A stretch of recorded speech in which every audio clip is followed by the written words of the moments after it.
Okay, Mo, and you can start. All right, great. And can everyone see my screen? Let me just switch over to presentation mode. Is that still showing up properly? Yes. Great. So hi, everybody. Thanks for joining. So today we are going to be talking about, I'll go through the agenda really quickly. We did our introduction. I'll give a very brief overview of our ServiceNow integration. And if you've joined any of our previous sessions, a lot of this is probably familiar to you. But the big focus of today is going to be introducing integration service, talking about what's new, how to get started with it. And I've got a couple of use cases, a couple of slides, but I really wanted today to be mostly interactive and live because there's a lot of new capabilities that they're not super complex, but it is important that you follow all the steps. It's definitely new functionality versus just sort of enhancements to what you've seen in the past. So I'd love to spend as much time as we can on that walkthrough. Then I'm going to build a couple of demos using everything that we set up, and we want to set at least 10 minutes at the end for Q&A. And if anybody wants to see any additional demos or anything in studio, we're glad to show that as well. So I'll jump right in. Just a little bit of a refresher on our integrations with ServiceNow. We've really got two different major components. That's what we've had in the past that we've covered, where we've got a great spoke in the ServiceNow store that was joint developed with ServiceNow. It's a great way to trigger UiPath automations from ServiceNow activities. Then we've also got our activity pack within UiPath Studio. So the activities are a great way to interact with ServiceNow as part of your studio workflow. And just a few high-level use cases are, with our customers, we see a lot of great use cases around generating incidents, knowledge topics, etc., based on, let's say, unprocessed documents, maybe emails, any type of inbound mechanism outside of ServiceNow. We see a lot of really good use cases around routing and categorization. So that could be, prioritization, routing, and classifying based on rules. So that could be look for a combination of keywords, look for a search, something like that. But that extends really well into artificial intelligence use cases. So we see great opportunities to use named entity recognition, sentiment analysis, text classification to more, semantically and dynamically categorize, route, and prioritize some of our incidents with RPA and AI capabilities. Really common popular use cases are triggering execution in other applications, from ServiceNow. So let's say you've got a mainframe, you've got, Active Directory, another application. You want to trigger a UiPath robot to do something there, take the information back, or provide a status update, something like that. And then the last general one is gathering and consolidating data from multiple systems. So that could be with APIs, that could be with UI automation, that could be legacy or modern systems. But if ServiceNow is going to be your single pane of glass, as let's say, a contact center agent, UiPath could be a great background service to pull information in, structure it, consolidate it, etc. And then my personal favorite is, once we start, just like with the AI use case, if you start getting handwritten documents, you start getting more challenging documents, it's a great way to incorporate something like our document understanding, intelligent document processing to take that data, extract information out, validate it, and enter it into ServiceNow. So, with all of that said, I did want to focus just on a couple of the major, interaction types we're going to cover today. And at a very high level, one is I could start with an RPA automation. I could start with, triggering an attended automation, automatically triggering an unattended automation, which is going to be a focal point today. And then based on what my robot does, I can perform an operation like opening a ticket or an incident in ServiceNow. And then on the flip side, I could start in ServiceNow. I've got some type of contextual activity like, filling out the category, subcategory, and a couple of other fields within my incident. And that combination of conditions could trigger an RPA automation. So that's a great way to use our spoke. And then also some of the new capabilities I'm going to talk about today. So, just to illustrate that a bit, expand it a little bit, and let me minimize my my little view here. Sorry if that was blocking anything. So the two buckets we see are I might start an attended or have triggered an unattended automation and then perform some type of common operation like look up something in a document store, pull data out of a mainframe or a spreadsheet, cross-check it against something in a web form, anything like that. I can do all those traditional RPA activities, which can then drive what I'm going to do next within something like ServiceNow. That could be my outcome. I could generate or update an incident, I could verify something, anything like that. And then again, if I flip that around, a lot of common use cases are I could start in ServiceNow, and then based on the conditions that are met, my robot could be triggered. It can do any of those, one or many operations in different systems like we just talked about. And then it can come back and provide that information real time to me as an agent. It can update a ticket in the background. There's lots of opportunities to use both attended and unattended automation in these two ways. And I think that leads really well to, we were in that sort of second stage where we built out those great activity packs. We, co-developed the connector on the ServiceNow side, and we see an organic, natural expansion in the third stage that we're at now. And that's via integration service. Integration service is a great way to incorporate APIs. We've got some very exciting new features like triggers specifically that we're going to talk about today. But it's really our way of not replacing or sort of tearing down and rebuilding, but just naturally expanding the capabilities we already had. So we had the connector, with ServiceNow, with Salesforce, with Microsoft Teams, Workato, Tableau, Workday, many others. And then we had our activity packs with ServiceNow, SAP, everything that you see on the right. And we're really expanding that out to include service integration service triggers by our new integration service, and also a connector builder, which is a really exciting way to build and publish custom API methods and connectors on your own. So we focus today just on the activity pack, the connector, and the triggers.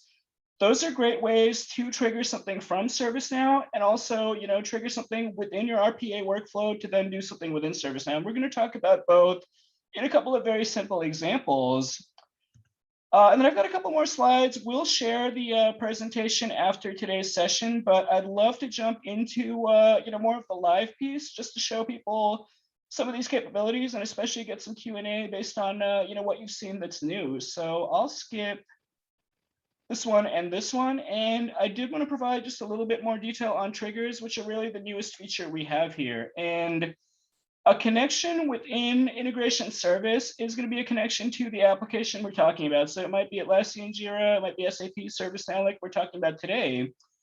And then I can configure a trigger by specifying that connector, the connection, and then I can specify the event record and process to point to a specific RPA workflow that I want to be triggered, what event should trigger it, and what type of record. And that'll all make sense when I show it on the screen in just a couple of minutes. And a couple of important pieces are, once I create or modify a process as part of my trigger, I'm going to pass on some automatic arguments that are going to be critical to what my workflow can do. So that's the event connector, which specifies what type of connector I'm using. Like, is it Marketo? Is it ServiceNow? Is it Dynamics?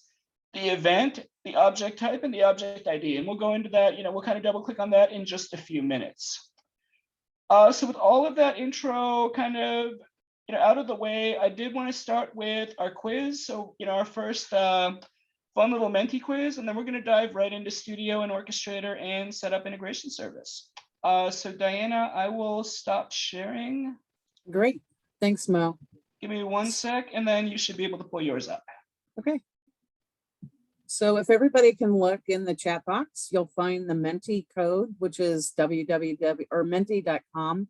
If you go there and put in the code 8587-9600, you can actually just copy that from the chat box, and I'll wait until some people enter.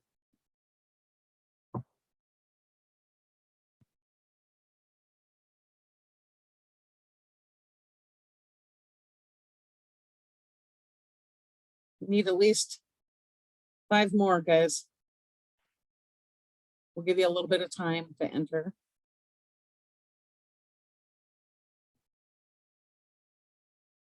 Thank you for playing.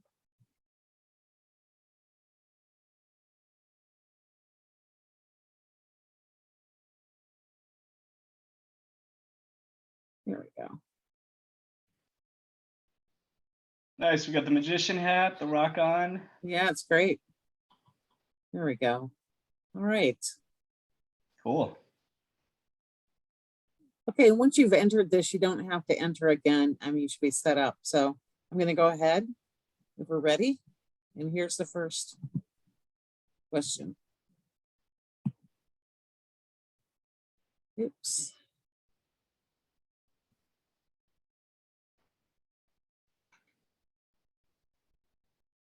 and you need to answer fast to get points.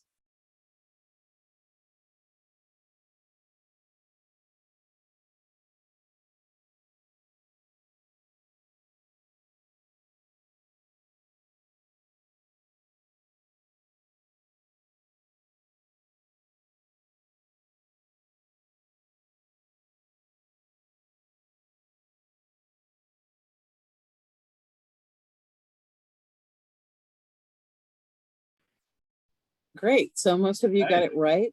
The ServiceNow integrations available in UiPath are the UiPath Activity Pack and ServiceNow Spoke, plus the integration service. So let's see how you did.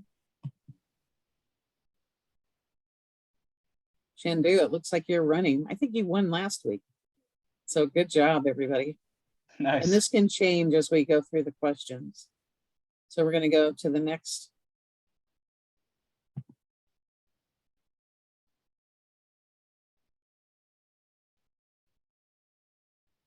And don't forget to answer fast to get more points.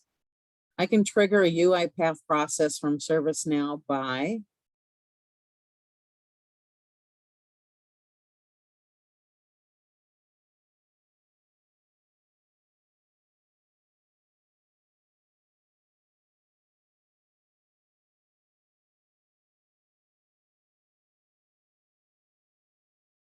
okay, time's up. And the correct answer is using the ServiceNow Spoke or trigger an integration service. Yeah, good job, guys. Yeah, nice. So let's see. Oh, look at thank you with the comeback. Yeah. Okay. So we're going to leave it there, and then at the end of the session, we'll finish this quiz. So I'm going to stop sharing and send it back to you, Mo. Cool, thank you. So let me pull I think I've got one quick slide, and then we're going to jump right into some of the products. Can everyone see my slide in presentation mode again? Yes. Perfect. So yeah, our initial the initial walkthrough, the initial setup is going to be just publishing 2 blank workflows to orchestrators. So one is going to be to create, the other is going to be to trigger. And the idea is I'm going to set up, really quick workflow just to generate an incident within ServiceNow from UiPath. And the second is going to be actually triggering a second workflow based on the creation of that first incident, which then we're going to do a couple things with that. The only prerequisite is in Studio, I'm going to install the activity package, and let's make sure that we use the right one. If you're following along, that's going to be the version 3.00. It's going to say integration service in the title, and also, in a bunch of all caps in the description. It'll be very clear which one, but I'll point that out in just one sec as well. So let me get out of presentation mode, and I'm going to pull up UiPath Studio. And actually, just for a little bit of cleanup, so I did want to say for integration service, you do need to be on Automation Cloud with version 21.10 or higher on Studio. So those are the prereqs for integration service. Let me pull up my tenant, and the very first thing I'm going to do is I had a successful demo earlier today, so fingers crossed it's going to go well again, but I'm going to delete everything that I set up this morning. So within Orchestrator, I'm going to go ahead and go to my processes for my folder. And I'll go ahead and scrap these 2. A little bit of sneak peek on what our next step is going to be. I'm also just going to remove some things in integration service so that we can start from scratch. So give me one sec. I'll delete those. And I actually do need to delete my trigger first. I'll go through all that in the next step. But let me delete these.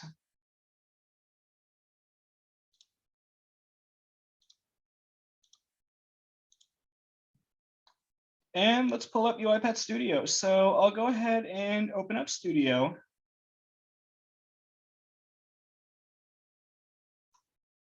So I'm going to generate a new process, just a simple blank process, and I'll just call it something like ServiceNow. I'll put the number 2 just so I can delineate from some of my earlier processes, and I'll call the first one create. For my description, let's just say,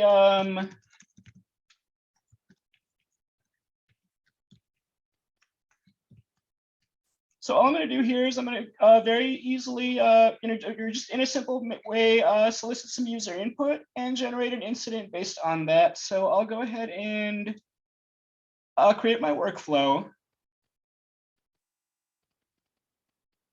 And the only prerequisite I need for my workflow here is I'm going to add the ServiceNow package. So if I go to my official feed or marketplace, I've got a couple of filters on, but if I add ServiceNow, you'll notice there's the ServiceNow activities. If you've used them in the past, these are the original ones, which are still fully supported. But then I've also got my brand new integration service activities. Again, in all caps, it'll say this requires the Automation Cloud Integration Service. This is the new one that we're going to use here that mirrors a lot of the same functionality, but I'm going to go through a couple of the differences as we set it up. So we'll go ahead and click install, hit save. And I've got my package in the workflow. As soon as this is done, I'll go ahead and just publish it to Orchestrator so I can add it as a process there. So I'll make sure that I'm connected to my tenant and publish. So within Orchestrator, if I go back and refresh my automations and my processes, I've got none here because I just removed those. And so I'll add the one that we just uploaded. So that's going to be the Snow 2 create one. And I will create it. So for the next step, I'm gonna set up my second workflow. So that's gonna be my trigger workflow. So same process. I'll just call it all caps ServiceNow to trigger.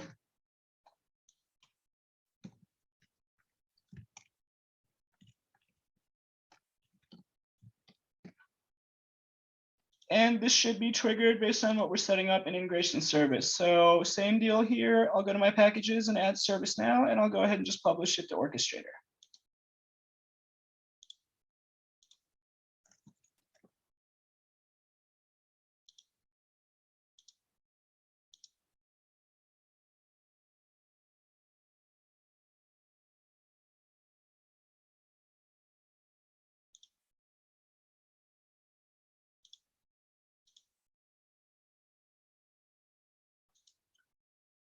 And so now for the fun with integration service, let me pull up the slide just to walk through the steps really quickly. So the first thing we're going to do is enable integration service in our automation cloud tenant. We're going to set up the ServiceNow connection. So that's the actual authentication, via the prerequisite is OAuth. So I've already got that set up, but I'll show that really quickly. And I've got my process in Orchestrator. And in fact, I'll go and create the second one for the trigger. And then the last piece is we're going to go through triggers within integration service and actually set that up. So we're going to set up a ServiceNow trigger. We're going to define some arguments later.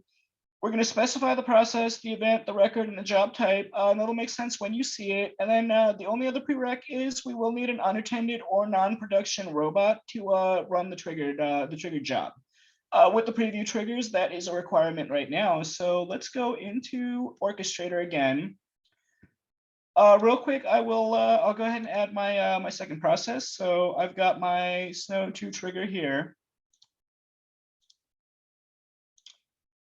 And I've got my two processes there. They're both unattended processes. But the very first step would be if I go to my administration console within Orchestrator.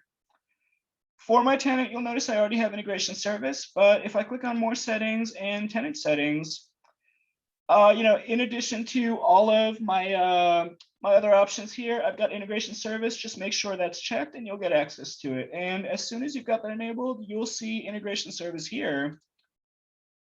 And this is where we get to set up our integration service. So in a little sneak peek of some of the connectors we have, we've got Bamboo, we've got Box, OneDrive, Outlook, Google, a bunch of Google applications, Sugar, ServiceNow, Salesforce, SAP, and Oracle, and we've got a lot coming out. So I think one of the most exciting part of integration service is going to be, just the sheer number of activity packs we add very quickly that are coming out over the next few months. But for today, since we're focused on ServiceNow, I'll go ahead and add a ServiceNow connection. And let me go into ServiceNow really quickly. And well, I mean, first we can just open up the window. So the requirements for the ServiceNow connection are: I need to know my subdomain. So that's my that's my tenant URL. I need my client ID and client secret from OAuth. So within ServiceNow itself, for the sake of time, I'm just going to show one already set up. But if I go to my application registry under OAuth, I would just need to set up something like, you can call it UiPath, whatever you want, but that's going to have my client ID, my client secret, which is auto-generated. The only piece that I do need to add is the redirect URL. And so the slides that we send out after the session are going to include that, but it's going to be cloud.uipath.com provisioning callback. I've got that entered here, and this is what I'm going to enter into my authentication. So if I come back here, I mean, I can close this and I'll go to incidents later. Within authentication, I'm just going to copy over those three data fields. So I'll put in my URL. I'll put in my client ID. And I'll put in my client secret. And once I hit connect, I'll get a prompt, basically allowing myself access to the ServiceNow dev instance.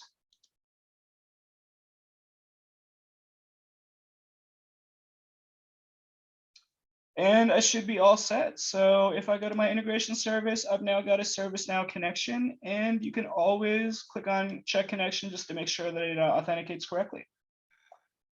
And we should be good to go. So the next major step is I'm going to set up a trigger to trigger a workflow based on some type of event that happens in ServiceNow. So I could always click on add trigger, or I can just go to the triggers preview page here. And if I click on add trigger, the very first thing I'll do is I'll select my connector. So in this case, we're talking about ServiceNow.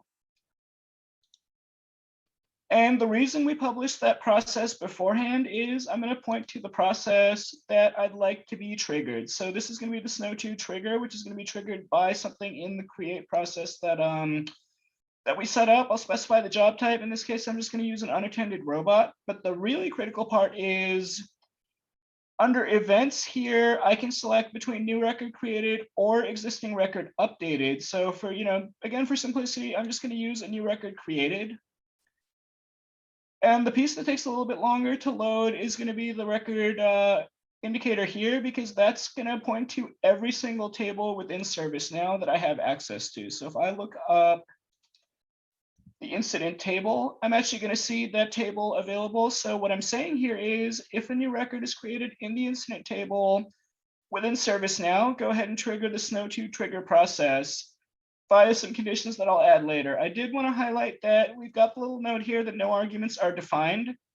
So we're going to have to put our input arguments into the workflow as part of our next step. But for now, I'm just going to go ahead and hit add trigger, and this will create my trigger.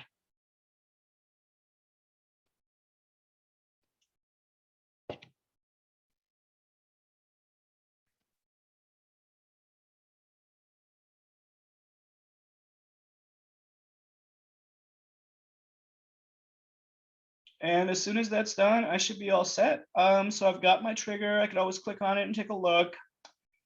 And I've got my connection. So that should allow me to authenticate into ServiceNow. So if we jump right back into Studio, let's go through the steps, but let's actually build out a couple of live demos. So the first is going to be just, a simple create an incident type of workflow based on user input. So we set up our connection. So we're going to call it in Studio. We're going to request user input, insert a record, execute it via my unattended robot, and we're going to check that it was added to ServiceNow. So let's dive right into Studio. And if I go to my my create workflow,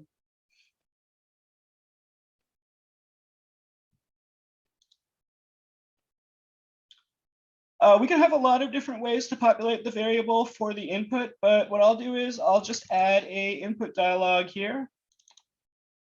We can give it a, just a descriptive title like, please describe your incident.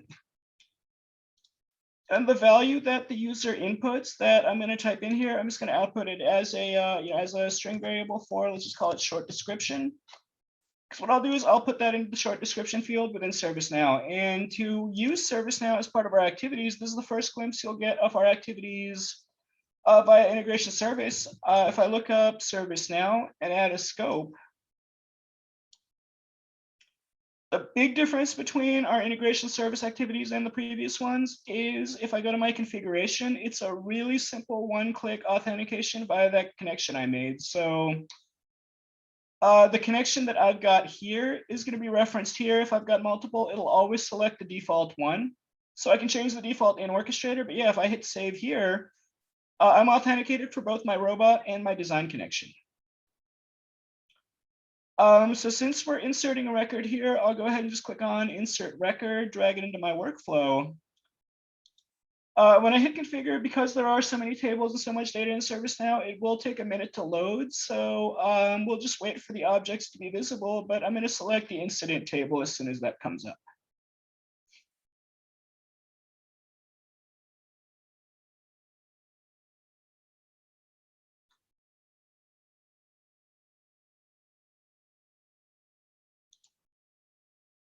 And I can look for incident. This then takes another minute to load because it's loading all of the metadata within the incident table so that then we can reference or add values to any of the fields. Like in this case, we're going to do with short description.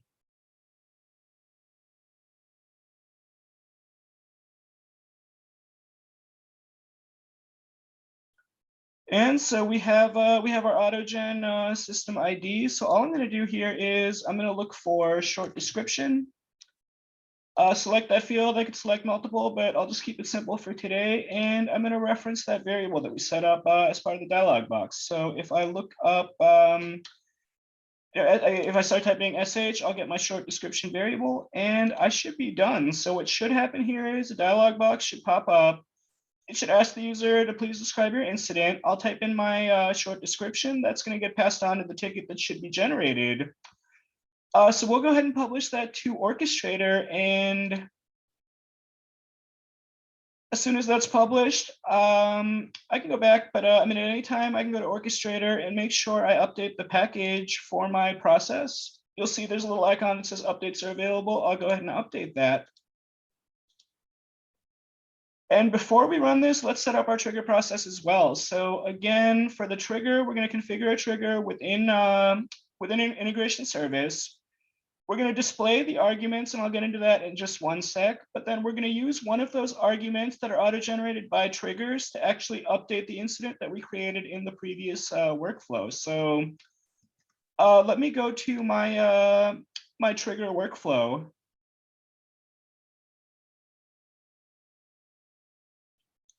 And it's a brand new workflow. What I'll do is the assumption is I'm going to be triggering the workflow from some type of event within an integration service. So I'll come back to the slide. One of the important details of the trigger is there are 4 defined arguments that you need to know in order to ever use the trigger. And those are the UiPath event connector, event, object ID, and object type. So for each of these, I'm going to set up an argument within my workflow, and they're all going to be in arguments to receive data. So I'll just start typing in UiPath event.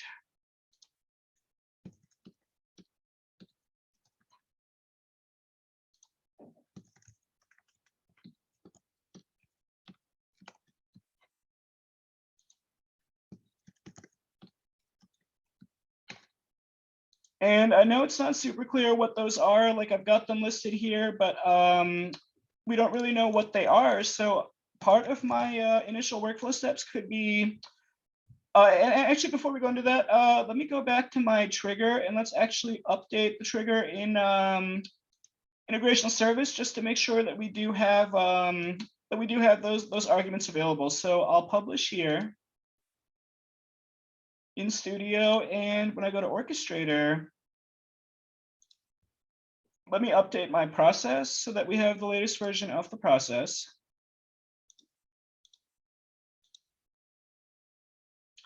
And what should happen now is within my trigger, you'll notice, before I had the arguments were blank, but now I've got my input arguments. The available ones are UiPath event, event connector, object ID, object type, everything that I just added. And because we don't know a lot of what these are, why don't we add a couple of message boxes where if it is successfully triggered, we can actually display what the value for each one of those is that's passed on by the trigger action. So if I just add a message box here, I'll just paste it a couple of times. And let's set one up for each argument. So if I start typing UiPath, that's my event. So let's call it the event so that we can tell which box is which once it loads. I'll go to my next one, that's event connector.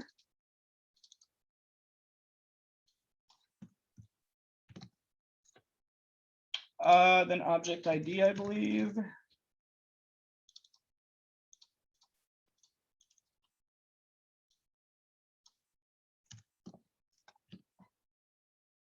And finally, the object type.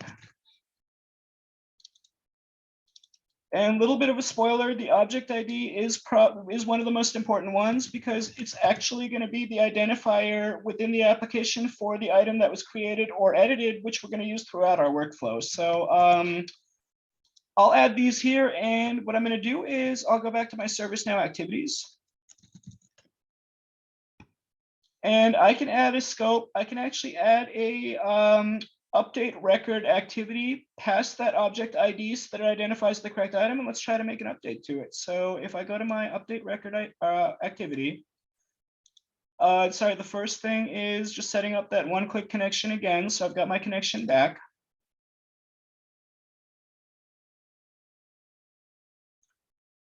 Within my update record, I'm just going to wait for those tables to load again so I can go back to incident.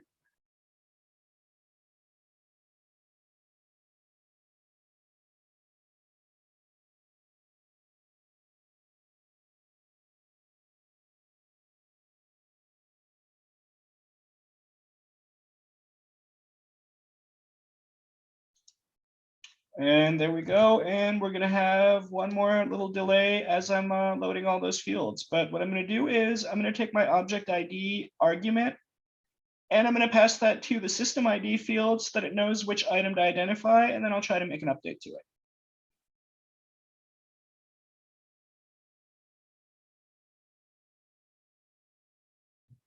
And we're almost done. So for my value for system ID, I will look up UiPath event, and I'll go to my object ID. We can always test it. And I did have an error there. So let me try that out because I just put the object ID in, and let's publish this workflow.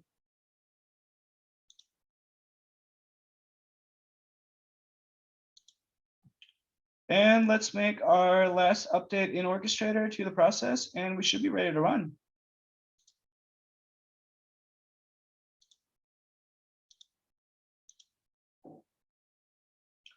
So just going through that one more time really quickly. Within Integration Service, I define my connection to ServiceNow. I set up a trigger for any new incident will trigger the trigger process, and then I've got my create and trigger process, the two that I'm going to use. So for the create one, I'm going to go ahead and run an unattended automation, give my user input, generate the incident, and we'll see if it gets automatically triggered after. So this morning I did have a VM that kind of stopped working, so I apologize. It was a little clunky, but I'm going to actually go into an RDP instance with my unattended robot, and that should load in the background. I'm just making sure that works.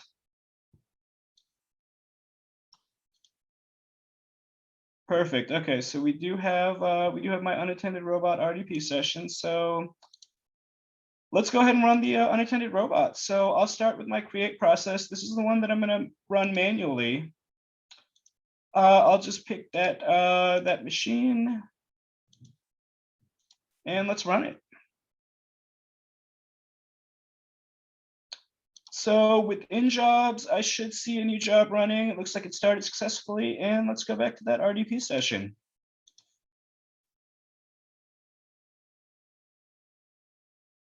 And we do have our input dialog for with my unattended robot that's running the process. So I'll go ahead and just add a quick description. I'll say,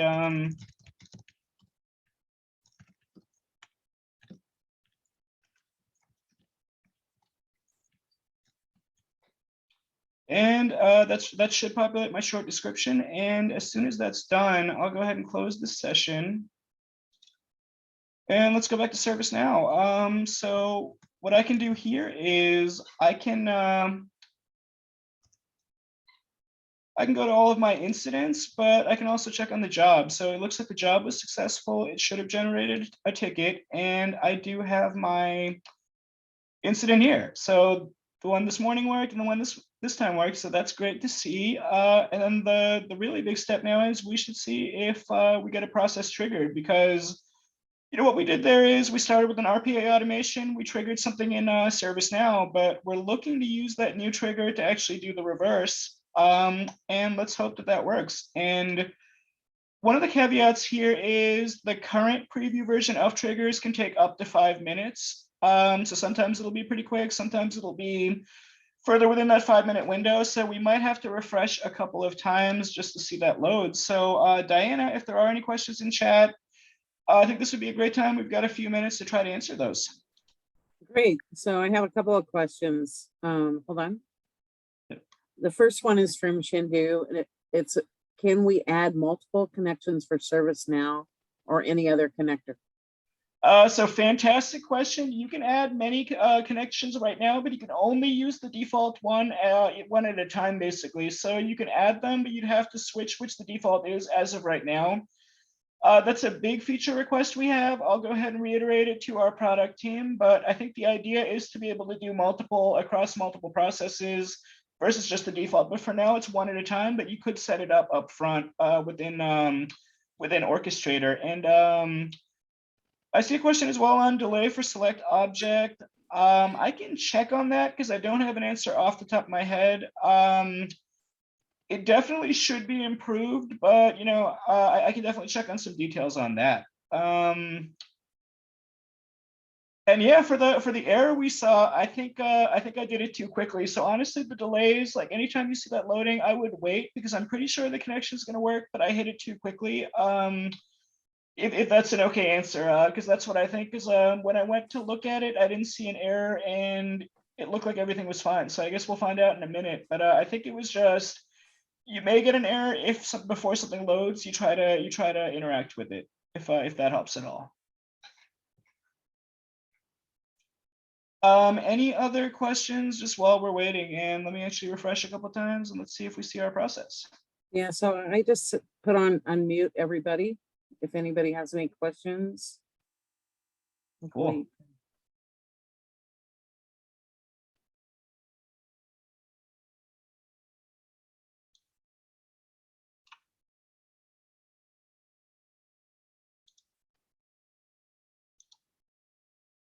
Any other questions?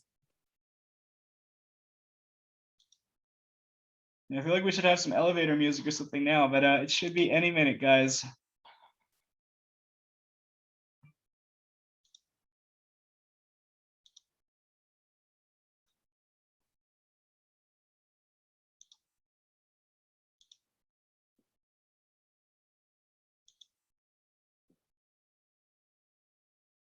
So while we're waiting, I just want everybody to know that we do have some other integration events coming up.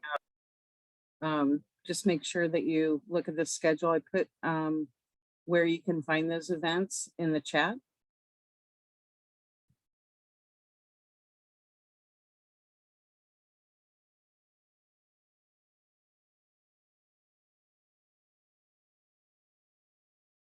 And of course, because it's a live demo, it may take the whole 5 minutes, but here we go. We got our process. So what happened is I've got my trigger process that was triggered by that new event. And if I open up my my second machine in the RDP session, I should have a couple of message boxes. So these are all the ones that we developed. So for the event, the argument value is created. So that's the event. The event connector is UiPath ServiceNow. So as an example, if we're using OneDrive, it would be UiPath Microsoft OneDrive. If it's Salesforce, I believe it's UiPath Salesforce. But I'll use that actually in just a couple of minutes if we expand our workflow, but that's the event connector being used. The object ID, which is absolutely critical, that's the actual ServiceNow system ID. And then the last piece is the object type, which is an incident. That's that table that we selected. So I think we're all good here. And now the moment of truth is we'll see if our incident was updated. So I can go ahead and close my session. And if I go back to ServiceNow and refresh it, let's refresh the wrong one. Let's see if that.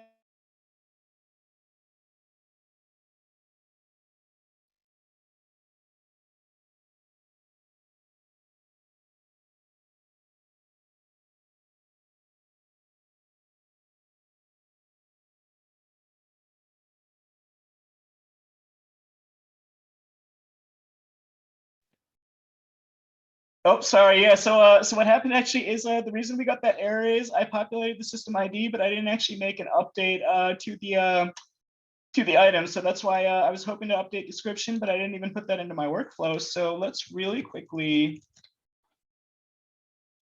And I apologize if people have to sit through that again. I'll add my description field. And let's add a description here that includes some static and dynamic text. So I can say this incident was updated by the unattended bot based on a trigger. And let's put what that trigger was. So let's do, let's use our UiPath event connector. And now if I test it, let's hope it works. And we're good to go because yeah, I had an update without any update made. So that was that error before. Chandu, that was a good catch before. So yeah, let's go ahead and we'll publish it again.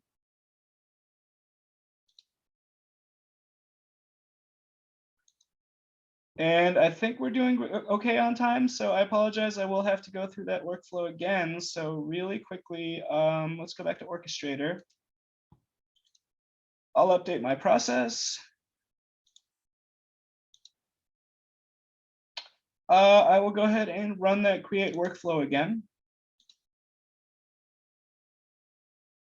And I see a quick question about the events. We will have that in the presentation on the last slide, so we'll definitely send that out. And let me run this one more time really quickly. And we should have our job.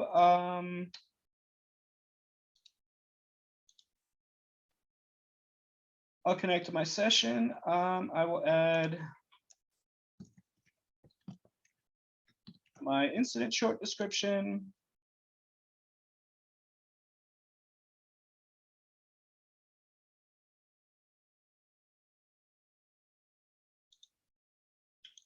And we should have our incident within ServiceNow. Yep. So we have our incident, and now I'm so sorry again that we're gonna have to wait for that second job to start. So if we do have any questions, please feel free to send them in the chat.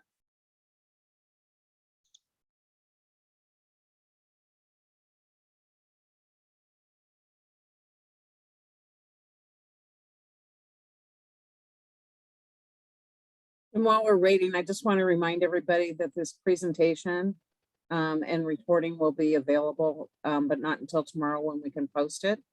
And it will be available anytime after that. So just so you know.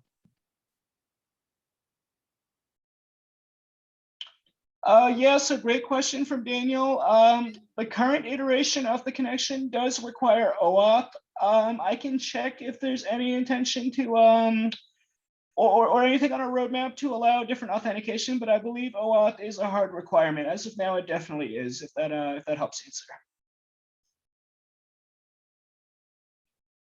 All right, great. And so our process was triggered a little faster this time. Let's run right into the RDP session and let's oh yeah, and real quick, so great question on the delay. So it is a preview version of the trigger, and we don't have like frequent polling right now. It's polling every 5 minutes. So that's the reason for the delay, where based on when you are within that polling interval, it could be quick like it just was, but it also could take up to 5 minutes. And that's just for the preview version of the trigger. So as long as we're on preview, the triggers will have that delay built in, but that definitely, like, as we get closer to GA, will improve a lot. And I see a quick question too. OAuth is not required for OneDrive or SharePoint. It's actually going to use the Graph API with your Office 365 credentials. And if we have a minute after, I can actually show that one in 1 sec as well. But real quick, let's go through these message boxes and let's see if we made our update. That's the last part of our workflow. So I'll go ahead and close my remote session.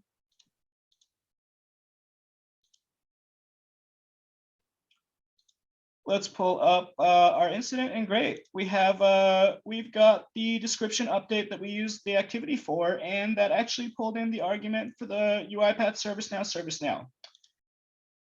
Very last thing that I'll show, and then before we look at Office 365 and OneDrive real quick, I did want to show, just based on getting those arguments, a really important thing you can do is, if you've got multiple triggers, I could set up a couple of conditions to make sure that I select the correct the correct trigger if I've got multiple. So if I set up an if statement, or an if condition, and I just put in, let's say, UiPath event connector, and let's just say length, if I can spell it right, is greater than 0. So if we do have an event connector, then I could add something like a switch. And if I put my switch control in and I say something like, well, first I'll change it to a string.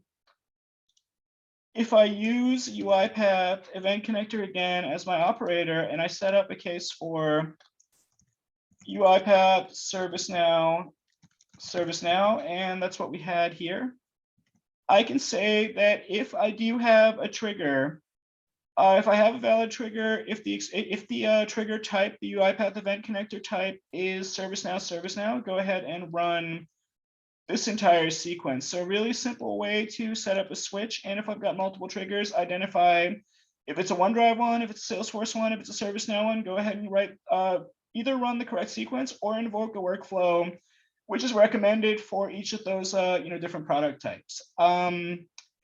So that's really the demo. Let me really quickly go into my connections within integration service, and I'll just pull up the OneDrive and SharePoint one real quick. So if I delete the one that I have now, and I do need to remove the trigger first.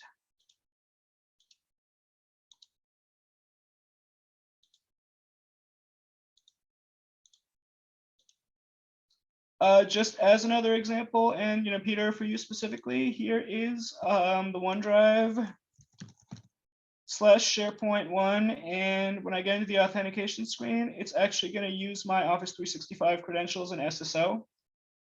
So it's automatic. So some applications will use OAuth, others will use SSO. We should have a list in our documentation of what each one uses, but just as an example, that's a couple of different types right there. So that was our demo, and yeah, Daniel, I appreciate sending up the docs. We do have that in the deck, but yeah, that's definitely the first place I would go to try to get any answers on those. But yeah, that was our demos. I hope that was helpful. I know it was a lot to take in at once, so yeah, I think let's take a quick break and let's jump into the quiz. Let's have some fun. So I've added the mini code again for everybody to have time to jump up there.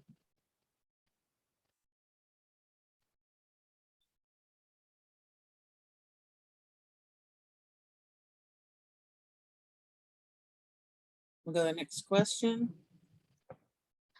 Don't forget to answer quickly. Now that integration service is out, the original activity pack and integration service versions are supported. Original activities are depreciated. Original activity pack is available to use, but unsupported. And this is kind of a tricky one, but let's see how everyone did. Time's up. Great. Pretty good. So really important detail that the original activity pack, which is for on-prem users still, if you don't have Automation Cloud, it's definitely fully supported with our enterprise support. So did want to definitely highlight that. And yeah, let's see how everyone did on that one. And then we've got one more question. Right. Wow. Okay, that's a good lead. Yeah. Okay, one more.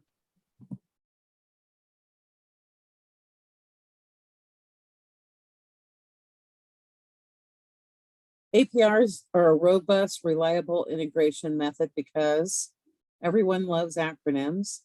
UI elements can change while API endpoints tend to remain the same, or APIs are a new unproven capability. Okay, time's up.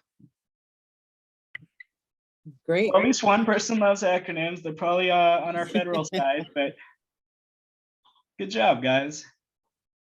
Let's see. Wow, it's getting close. Yeah. Oh, I guess that was it. So yeah, congratulations, congrats. Shandu. That's terrific. So Shandu, if you can put in the private chat your email address for me, that'd be great. And I'll make sure you get that voucher. So I'm going to stop sharing if you want to go back to the community Sure. slides. No, great job there, guys, and appreciate everyone's engagement. Yeah, thank you. So in terms of my slides, I've got a couple of use cases, things like that. I did want to definitely highlight that our deck is going to include the documentation links for our integrations, which I think someone actually already sent out in the chat.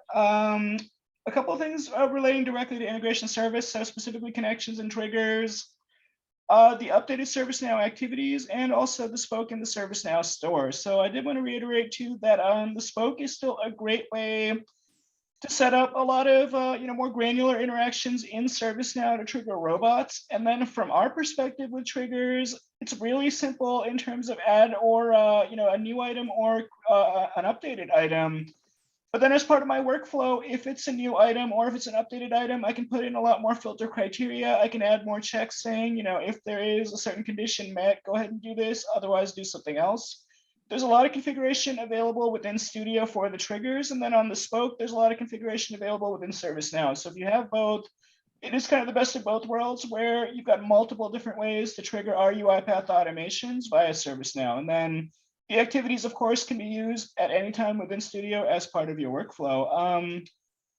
I've got a couple of demos that will be included in the deck. If you go back and revisit, you can always pull them up. They're YouTube links, but I think that's pretty much our session for now. So I did want to give some time for Q&A. We can do live Q&A. You can add questions to the chat. Let me know if you have any additional questions based on what you saw or learned today.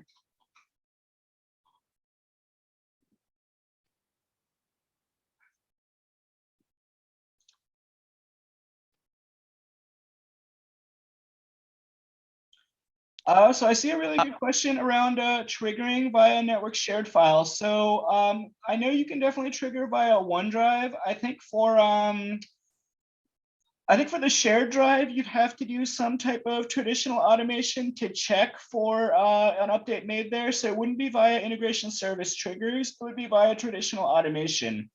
But just as an example, again, if you did have the same type of use case for OneDrive, if I add a trigger, here's everything that's available. So if you had, for example, a Google Drive as your shared drive, if you had OneDrive, those would be, or SharePoint, those are options to use triggers. Otherwise, you'd have to set up a workflow to point to the shared drive, if that helps.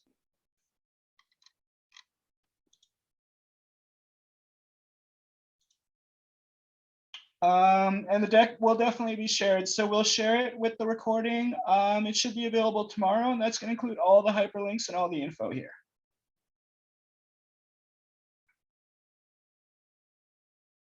Any other questions, live or chat, feel free to fire away. I hope this was helpful for people. And I do see one more question.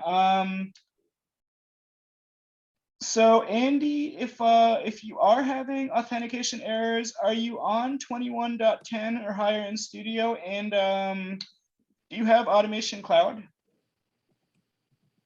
And I'm assuming you do have Automation Cloud if you're able to get to the point where you get authentication errors. Let's see what Andy says. So you're 21.10.3. Andy, I'll add my LinkedIn right now just so everyone has it. But yeah, if you want to reach out with a couple of questions, I'm glad to see if some people can take a look at that with you. You can also open a support ticket. But let me pull up LinkedIn, and yeah, feel free to message me directly as well.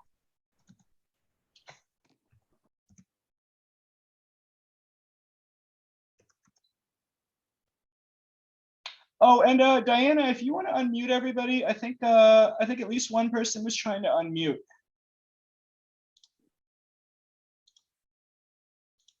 Hey Mo, can How's you it hear me? going? Yep. Good. How are you? Thanks Good. for sharing all this great info. My question was specifically in regards to creating custom connectors. I know that was discussed during UiPath Forward. So I was just curious, is there any like updates on that? You might have touched upon it, maybe I missed it. The second thing was what it would look like. Would it Yeah. be possibly part of Studio or like UiPath apps? Would it look something like that?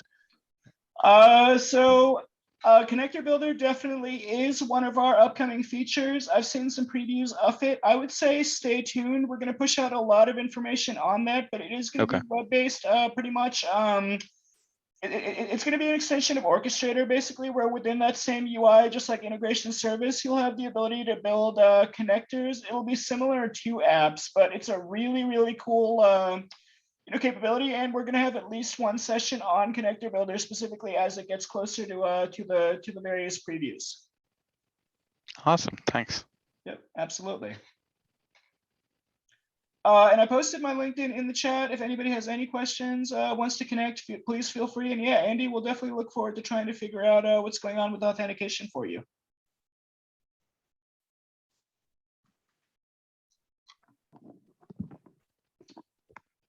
So yeah, Diana, I think that's all we had. So I've got a couple of the closing slides.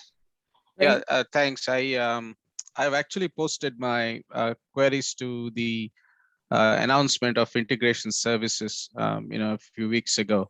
Okay. And I put in the screenshots of the stuff. I'll probably send the link to that post your way. Cool. Yep. Awesome. Great. So in the slide deck tomorrow, you'll get the slide. Basically, we want you to know that in addition to these events, there's a lot of other ways that you can engage with the UiPath community. There's the Automation Cloud, Academy, the forum, community events. I put my contact information in the chat. So if anybody wants to know more about any of this or have any questions, please let me know. If you want to go to the next slide. Sure, and actually, Andy, I think I remember seeing your issue in a couple of Slack threads about it. So yeah, we'll definitely be in touch. But yeah, sorry, go ahead, Diana. Oh, no problem. And we're just starting today with the UiPath Technology Integration Series 3. So we just really want you guys to know that we have some new upcoming sessions coming up. Next week is automate end-to-end processes that involve Jira. We have several other integration service events. So please join us as I think these sessions are really valuable. The other thing is I just want to thank everybody for coming today. It's been a really exciting session. And Mo, I just really want to thank you for going through all this with us. Really appreciate it. No, thank you so much. I really appreciate everyone's patience, especially through like a 50 step demo, but really appreciate the engagement and the participation and look forward to seeing everybody in future events.